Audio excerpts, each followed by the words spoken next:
So the developers just showed in the Inside Star Citizen that they're working on 3 different things about the new salvage prototype. And I think some of the solutions they're mentioning, I don't think they're the right solutions. That means that it would be more painful for you to munch because you have to stand up from your seat more often, go down to the filler station, remove the boxes. So this is definitely an issue that we then have to solve. Okay, so I think the issue developer is mentioning is I think he's misidentifying the wrong symptom. Okay, so I think it's a good thing that you do the HUD scraping in the cockpit, then you go down on the ship, you interact with another machine in the ship, then a box comes out, and you have to take a tractor beam, better without a tractor beam. You take the box and you put it on the grid.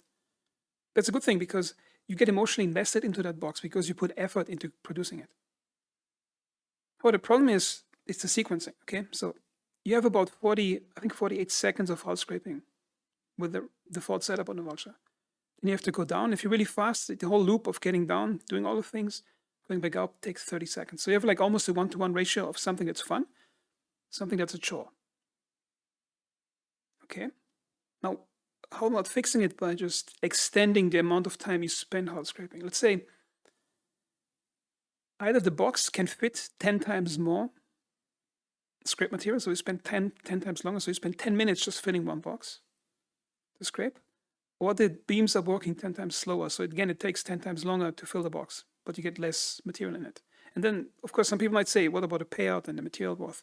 That's something you can balance at the end. First, you gotta create the experience, the physical experience that's fun, then worry about the payout at the end. Because then you have a ratio of 10 to 1. 10 minutes of fun, 1 minute of a chore. Okay? Also, the second part of the problem is that the seating animations in this game suck so bad. If the seating into the cockpit seat would have its own custom animation per ship, where the character smoothly blends into just letting themselves fall into the seat, then rolling forward, that would take out, I think, 90% of the frustration of getting into seat in this game. Okay, on to the next problem. Because we really don't want to have this gameplay to be more tedious than it's has to be. So we have to find a solution how we can make it more like much nicer for the player to actually remove those crates there. Then the navigation around the pieces is also something that we notice isn't that fun. So we will probably utilize the tractor beams there because we are anyway working on them. Okay, I think here's the second issue. The developer says that it's not fun to maneuver your ship to put the pieces of debris between between the forks. I think that's a wrong assumption. I think people in playtesting, I think it's the first issue is that they're seeing this in an isolated environment. For the playtester, it might be boring to just navigate for each piece, put it between the forks. However, a player who plays the game normally, now imagine, he starts his ship, he's flying through space, he's risking his ship, his character, or everything that's on a ship. And then he goes to a debris field that he finds, and he spends minutes or even an hour carefully navigating, grabbing these pieces between the forks and grabbing them. Then there's some value to the gameplay attached. And even if it was isolated, I think it is fun because that's the first gameplay where you use the shape of your ship in the actual gameplay. Also, imagine you're sitting in the cupola and you have a sense of judging distances and proportions as you're maneuvering the ship to get the things. And that's a lot more fun than beams. And notice the developer says they want to add tractor beams to make it easier. And whenever in this game has adding beams to something made it better. Every time they add a beam to something, it makes something worse. Okay? For example, the medical system. It started out great. First, they advertised it with bandaging and added this really nice dragging animation for unconscious characters, which I think was really well animated.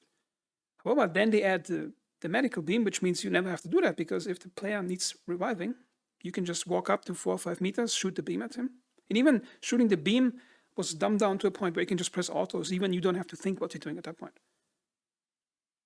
And if you want to drag a character out to loot him later, again, you can use a tractor beam, swing the character around to 100 meters distance like it weighs nothing. Again, notice how beams ruin everything physical in this game. So don't use beams if you want to make something better. Just do the opposite of that, okay?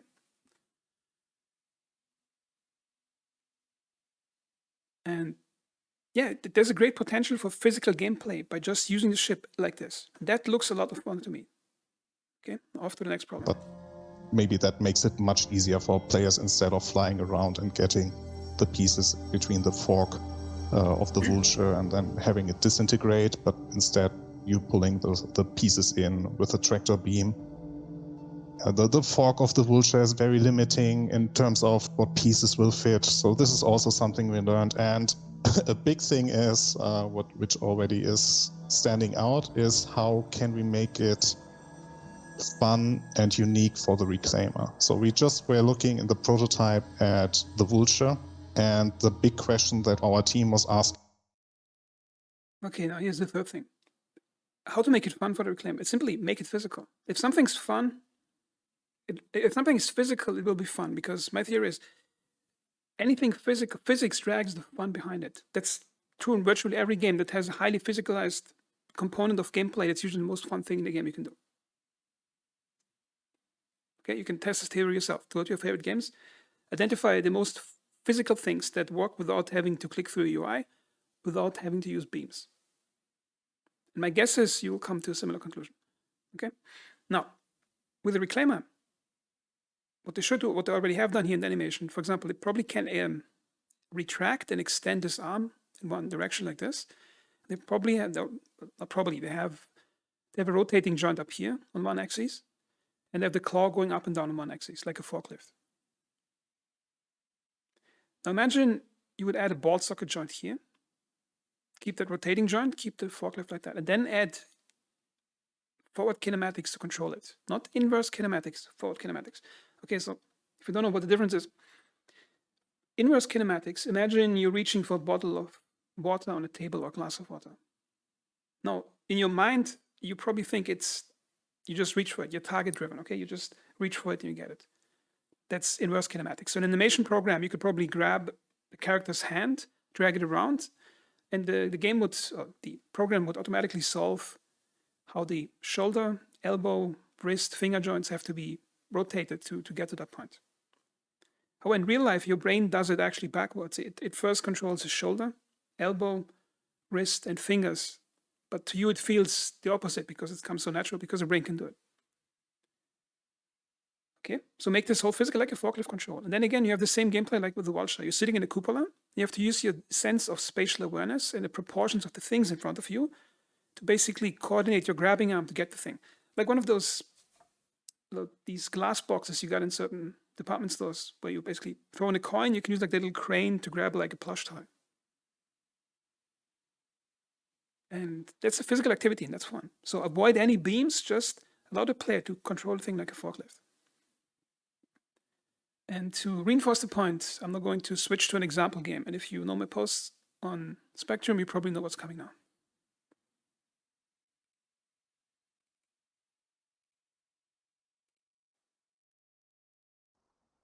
Okay, here we are in SnowRunner. Now, this is a forklift, okay? And it has forward kinematics controls for that forklift, okay? Now, first I'm going to show you in a third-person view. Now imagine this is your reclaimer, okay? So first I'm going to forklift controls. You can see in the bottom of the screen, bottom right, I hold left shift. I can raise and lower with Q and E. It's basically the arm going up and down. Again, imagine that's the claw on the reclaimer, okay? Go up and down. Then you press WS to extend and retract. And that's what the reclaimer arm already does in some extent, okay? Upwards and forward. Notice there's no beam and no UI getting in the way. The UI is just helping me to tell me what the controls are. It's completely 3D and physical. And then you go A and D to tilt it up and down. Now imagine a reclaimer that would actually be the claw that closes, okay? Okay, let's go like this. I'm going to switch to first-person control. Now imagine you're in the cockpit, that's a reclaimer arm here, over here. Okay, now let's see. Let's imagine that's a piece of debris that car. I have to use my sense of spatial awareness to actually get the fork between the car without hitting the tires. Okay, and I'm driving it. See, I'm too high now. I'm pressing shift, I'm lowering it. Lower. I can drive forward, or I further extend the claw. No, it should be good. Again, at no point is the UI telling me what's good and what's bad. I'm just physically observing what's going on. I'm going to tilt backwards with D. Actually, it's the wrong direction. I have to tilt this way. See, now the car is on the forklift. See, now I can raise the crane. Notice it takes time, it's slow, and it's physical, and I'm completely engaged in the 3D environment of the game. Okay, see here, reload camera. I'm going to extend the crane a bit. Okay, now let's imagine, again, it's a piece of debris. I'm going to lower it again. Leveling out the fork, going down with it. My fork is free. Now let's imagine that's a piece of debris, the reclaimer just arrived. Going in and grabbing it, tilting the fork up. That simulates the thing being between the two forks. Lifting it a bit so I have a better view. And now I'm pulling it back into the reclaimer so it gets munched up. And this game, although the forklift was in the game in the DLC later on, this game sold in the first 4 weeks of it being released on Epic Games, sold 1 million copies. And it was an Epic exclusive for the first year before it arrived on Steam. Which should reinforce my theory that if you make something highly physical, it's inherently fun for a player. Okay, now let's imagine what the developer said, hey, let's add a beam to make it, the tractor beam, to make it easier to get it between the forks. Now, what you want in a game like that, instead of me putting in the effort to put the thing between my claws, imagine if the car would have spawned over there, and I just press a button, and it automatically gets pulled to a position where I can just fork it, instead of me putting in the effort of navigating and grabbing it with a fork, okay? That's the point of my video. Let the player engage with the physical system without spoon-feeding him an easier solution all the time with those stupid beams, because they kill everything that's good in this game. Avoid the beams, avoid the UI. UI should just be there to help you which button is what, okay? And to show you a further example, I think there should be, 1 second.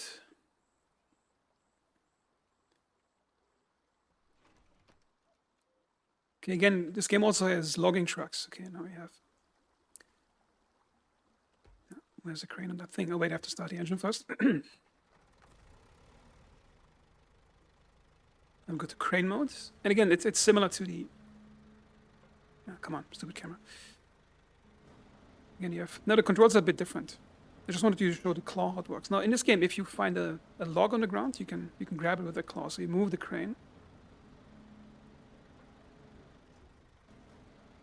You can move down with the crane, extend it, lift it, lower it. You can rotate the claw. You press space, the claw opens. Now imagine that's a reclaimer claw, and imagine it's in 0G, obviously. You move it to a certain place. Close the claw and you got what you want. Then you retract it and put it back into the reclaimer.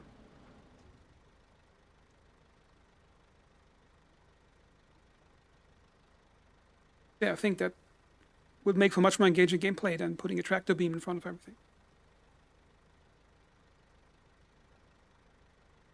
Also, if you did like this video, now I'm not going to ask you to subscribe or anything, I never do that.